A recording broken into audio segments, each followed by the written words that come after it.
একদিকে ফ্রাইডে, তার মধ্যে হালকা হালকা একটু শীতের আভাস পড়েছে, কি বানাবো, এদিকে গোল্ডি একটু সন্ধ্যাবেলা পড়তে বসেছে, আরেকজনের তো শরীরটা একটু খারাপ হয়েছে, জ্বর জ্বর লাগছে, বলছে মা কিছু ঝাল ঝাল বানাও।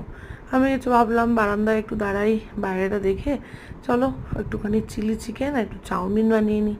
চাউমিনটা এদিকে সেদ্ধ করতে বসিয়ে দিলাম, এদিকে চিলি চিকেনটা বসিয়ে দিই। আবার ইভিনিং ওয়াক করে চলে এলো, বললো একটু ঝাল ঝাল করে বানিও কিন্তু।